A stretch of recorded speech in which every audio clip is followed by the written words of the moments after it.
Mula sa selda sa PNP Custodial Center kung saan solo siya at may sariling kama at banyo, mahigit 40 PDL na ang kasama ngayon ni dismissed Mayor Alice Go sa seldang pangsyam lang sa Pasig City Jail Female Dormitory. 5 ang katabi niya sa higaan ayon sa BJMP. May report si June Veneracion. Sa isolation room muna inilagay si dismissed Mayor Alice Go nang ilipat sa Pasig City Jail Female Dormitory pasado alas 9:30 ng umaga. May nakita kasing impeksyon sa baga ni Go base sa medical examination ng PNP. Inilipat si Go mula sa PNP Custodial Center alinsunod sa commitment order ng Pasig RTC Branch 167 kaugnay ng kasong qualified human trafficking.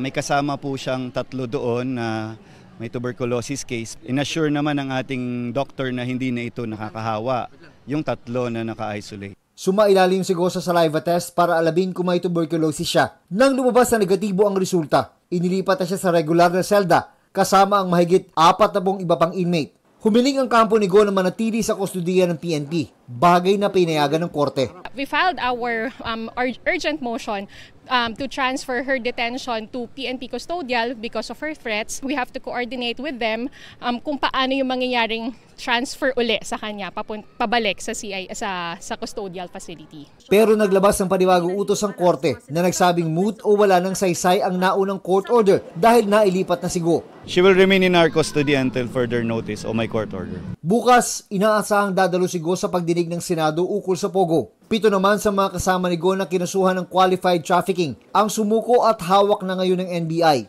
Pero itinanggi nilang sangkot sila sa krimen. 4 sa kanila, nagpakilalang tindera sa palengke sa bayan ng Concepcion. Noong 2019 daw, nag-apply sila ng lending. Malamang doon sila lang nakuha ang pangalan nila. Pero hindi sila na kita mismo hindi sila kilala ni Mayor Go. Lahat ng claim nila ngayon na voluntarily surrendered nga sila. Lahat ang claim nila nagamit lang sila.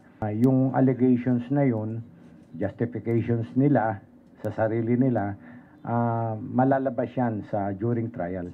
Ang babae namang ito na itinuro ng NBI na presidente ng isa sa mga kumpanya. Nag-invest lang daw sa kumpanya ni Go na anyay nag-ooperate ng online gaming.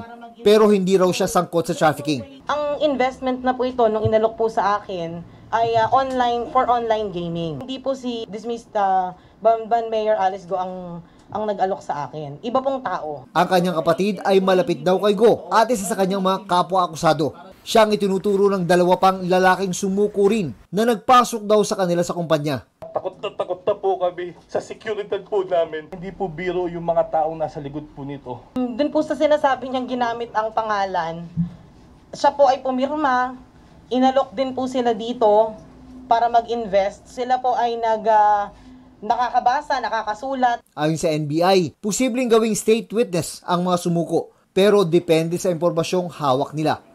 June Veneracion, nagbabalita para sa GMA Integrated News.